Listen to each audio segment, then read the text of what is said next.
Bom dia, turma. Bom dia, professores. Bom dia, pessoal. Nosso PI, ele é o Lead Search, busca de dados.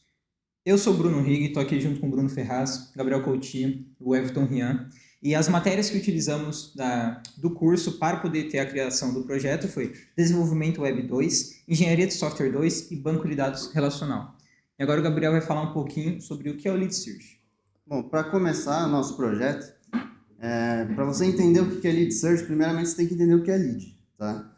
Lead inicialmente seria um cliente em potencial. Então, com o nosso projeto, nós queremos vender esses leads em potencial, os clientes, para as empresas, para eles poderem fazer a prospecção desse cliente mais facilmente e fazer uma possível venda, tá? Então, por que comprar um lead? Porque você vai ter o seu cliente certo, então você vai saber para quem você está vendendo.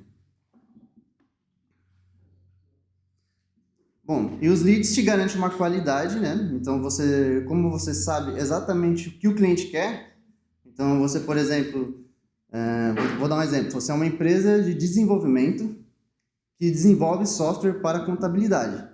Então você vai verificar todas as contabilidades, por exemplo, de Jaú e vai tentar vender para elas.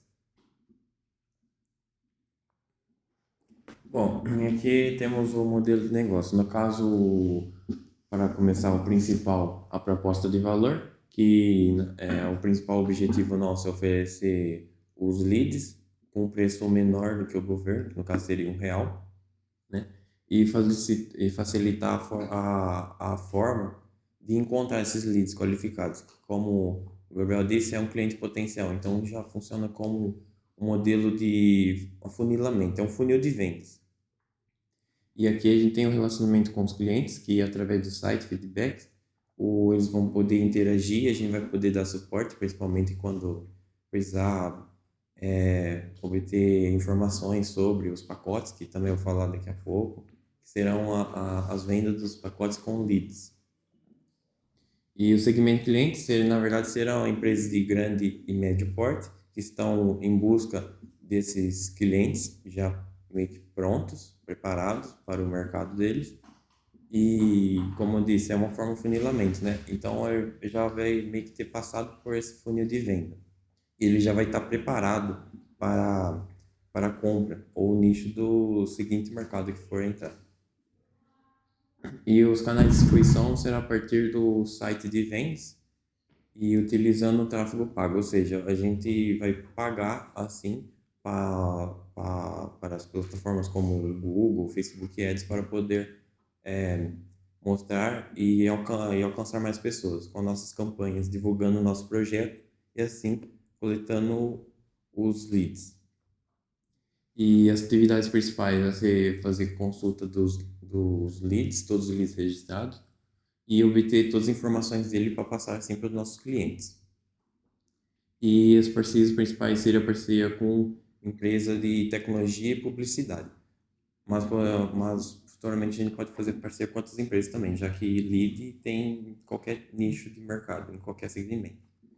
E os recursos principais seriam um site com uma boa segurança, já que a gente está lidando com informação sensível, que CNPJ, CPF, informações dos usuários, empresários. E também um banco de dados atualizado, para, como eu acabei de falar, não ter nenhum problema com segurança, vazamento de dados sensíveis. E a estrutura de custo, por enquanto a gente não está tendo, porque a gente está usando um armazenamento local. E então, futuramente a gente vai usar a nuvem, mas por enquanto a gente está usando o local, então não está tendo gasto com isso. E no momento, como eu falei, não tem custo com segurança ou hospedagem, porque está usando o local e a rede da FATEC, e toda a estrutura da FATEC que está nos fornecendo. E a fonte de receita vai ser através dos nossos produtos principais, sendo a venda de packet de leads, que nada mais são pacotes com uma certa quantidade de leads, dependendo da demanda que o cliente nosso vai querer. E futuramente a gente pretende pôr mais pacotes com mais leads, assim, dando uma incrementada no mercado e, e conforme vai aumentando a demanda, a gente vai aumentando nossos pacotes, nossas vendas. Bom, agora falando sobre um pouquinho de estudo de viabilidade, o que é o estudo de viabilidade? É quando nós analisamos se o projeto em si ele é viável, se vale a pena colocar ele no mercado, se ele tem espaço, se tem clientes para poder utilizar esse projeto. Bem, e a gente pode ter uma análise geral por meio de 4 subtópicos aqui, começando pela viabilidade financeira, que nós analisamos se vai ter alguma estrutura de custo ou fonte de receita. Como o Bruno já havia falado, estrutura de custo, por enquanto, no desenvolvimento não tem nada, porém, quando for hospedar o nosso projeto, na web vai ter o custo da hospedagem. E em questão da fonte de receita, nós iremos vender cada lead por 50 centavos. Falando sobre a viabilidade técnica, que seria a análise daquilo, se nós temos recursos, tecnologias e conhecimento necessário para a realização do projeto.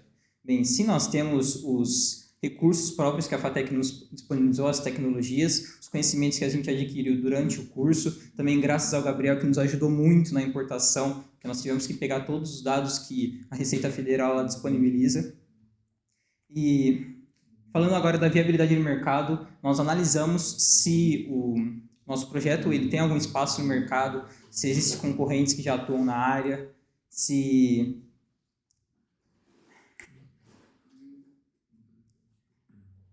existem concorrentes que atuam na área, se existem clientes que irão utilizar esse projeto.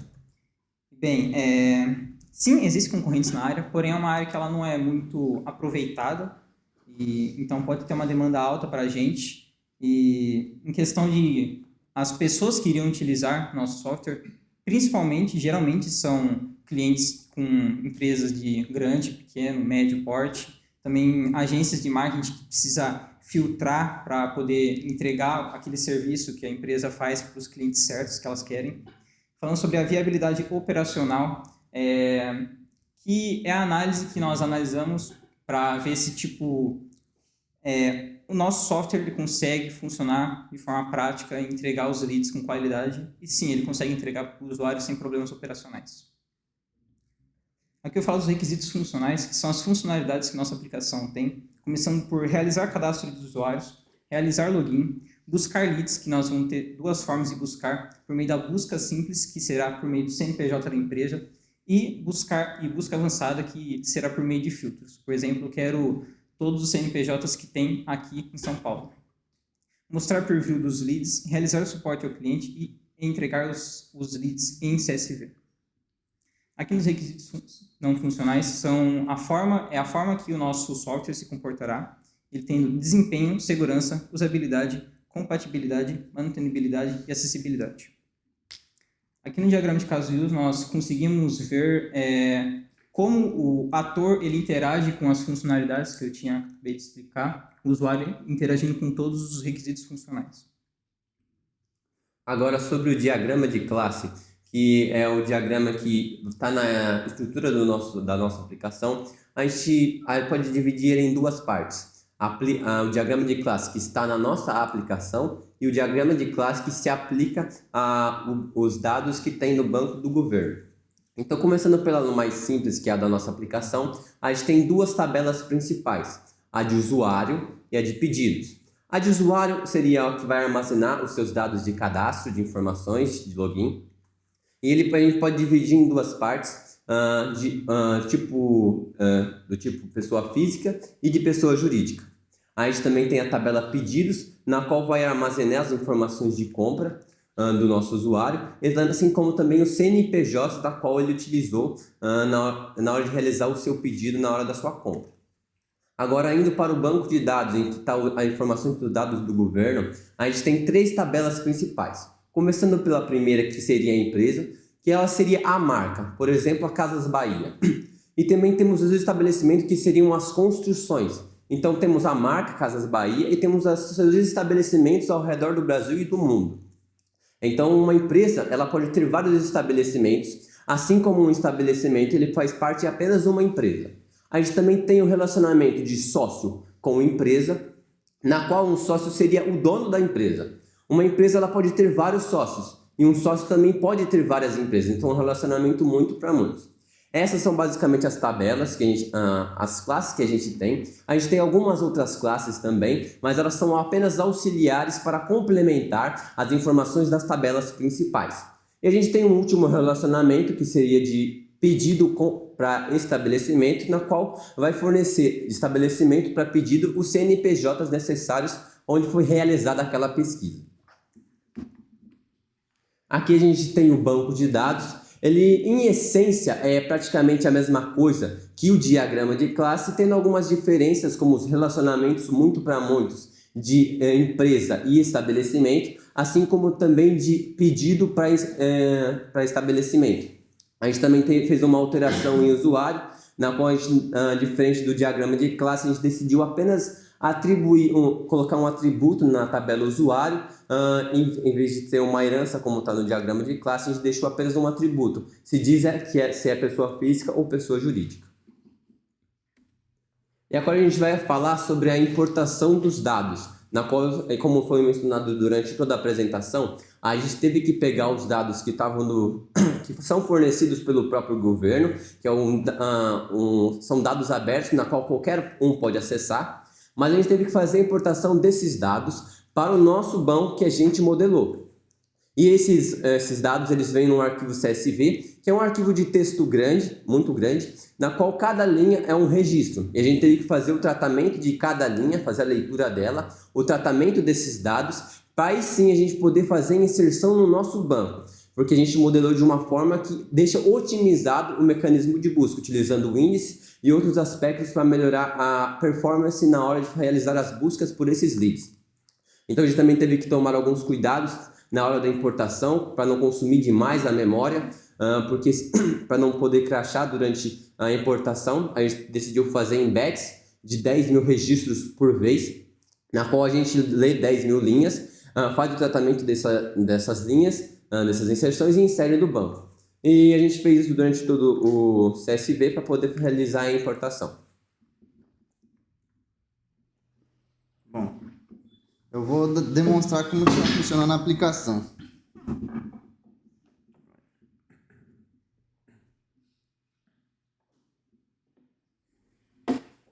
Bom, aqui é a tela inicial da aplicação, tá?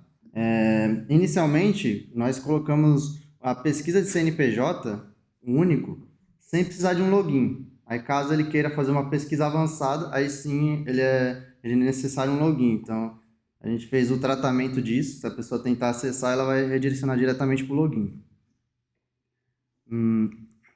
Bom, eu vou mostrar aqui no cadastro antes para vocês. Aqui no banco, eu vou mostrar que não tem nenhum registro, né, no banco. E agora a gente vai criar esse registro.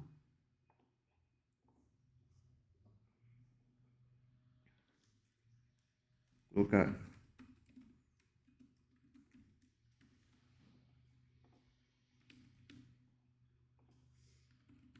Aqui nós temos a opção de selecionar entre pessoa física e pessoa jurídica, que seria os tipos de usuário do nosso banco. Então aqui eu posso tanto colocar aqui com a razão social, o CNPJ, ou se eu colocar pessoa física, seria o nome e o CPF. Eu vou colocar pessoa física aqui.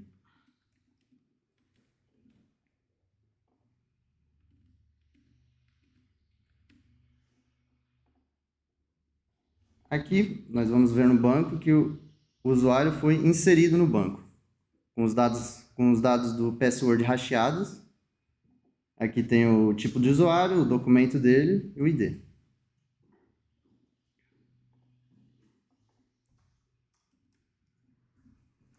Agora, fazendo o login, aí aqui nós retornamos à página inicial, só que dessa vez estamos logados. Então, aqui aparece a opção da conta e o sair. No caso, na própria conta do usuário, nós colocamos a opção de edição. Então, aqui se eu quiser editar o meu nome, em vez de ser Gabriel, eu vou colocar Bruno. Quando eu entrar novamente na conta, vai estar com o nome Bruno e no banco também vai ter alterado. Certo? E caso eu queira excluir o usuário, eu vou excluir também aqui. Nós não fizemos a deleção lógica, Fazendo deleção. Fizemos a deleção física, não tivemos muito tempo no final por causa da importação. Então, eu vou excluir aqui, ele vai realmente excluir o registro do banco. Eu vou criar novamente aqui.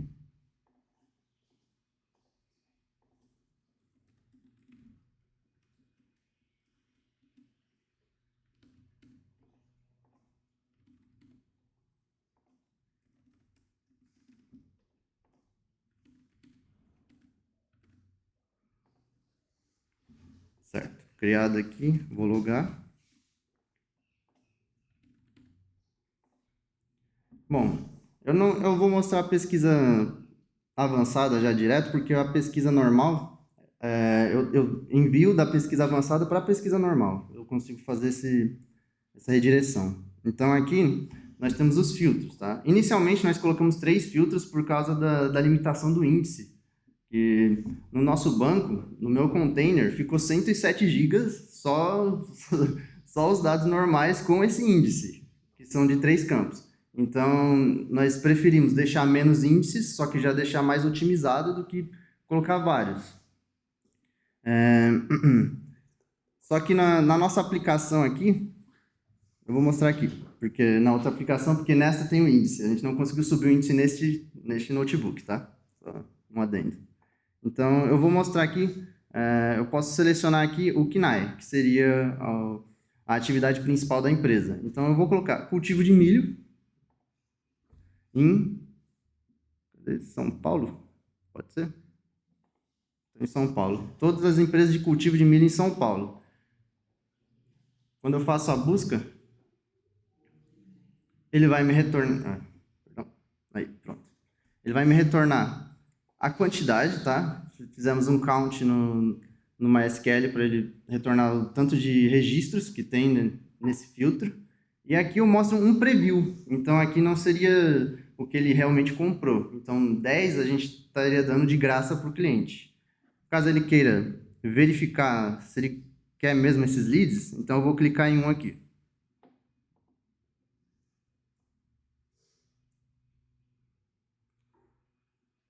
Só um momento, está carregando. Aí aqui aparece todas as informações dele. Como eu falei, se você buscar por um lead também, ele vai aparecer essas informações dessa maneira. Então, mostra todos os sócios, as informações básicas da empresa. Deixa eu voltar para cá. Está muito lento. Bom, aqui são a parte dos desenvolvedores. Tem a parte do sobre nós também. Empresa. E a parte do suporte, de entrar com ele entra com um dado aqui, quer falar alguma coisa para a gente, ele envia para o nosso e-mail.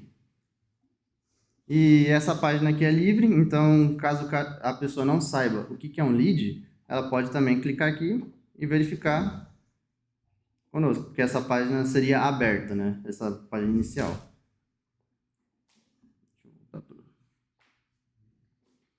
Mostra lá como é que ficaria o arquivo CSV. Ah, verdade. O Excel está aberto já. Bom, o arquivo CSV, certo? A gente fez um dump aqui só para demonstrar como seria, tá? Então, as informações eles vêm assim. Aí, o que nós pretendemos de melhorias futuras é melhorar esse CSV de retorno para o usuário, ou até colocar ele todos integrados dentro da nossa aplicação para o usuário não precisar ficar abrindo um arquivo externo. Então, ele poderia, por exemplo, acessar todos os dados deles paginados para verificar tudo que ele quiser dentro desses leads que ele precisa. Então, aqui você vê que está todos os campos. Aí aqui tem, por exemplo, se ele quisesse enviar um e-mail para ela, para esse CNPJ aqui, ele poderia enviar um e-mail para ele para tentar vender algum produto. Esse é o CSV que você gerou. Isso, é o CSV que eu gerei. Não que você importou. Exato. Eu fiz um find limitando e consegui trazer esses CNPJs aqui. Tá pronto isso? Essa parte de compra a gente não conseguiu finalizar. Mas já tem feito já no próprio PHP a função de paginada já de pegar os CNPJs. E isso é uma melhoria futura que a gente deseja. Então,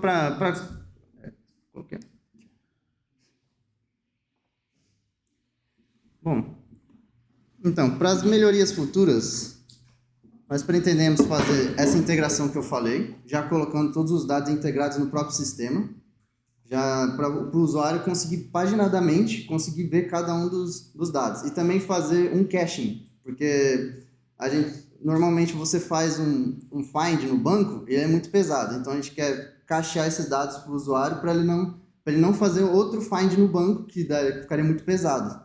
Então a gente pretende fazer esse meio de campo. E também pretendemos também fazer mais índices e mais filtros, para o usuário ter mais controle sobre os dados que ele deseja pegar. E a tela de pagamento, que também ficou faltando. Bom, é isso. Muito obrigado.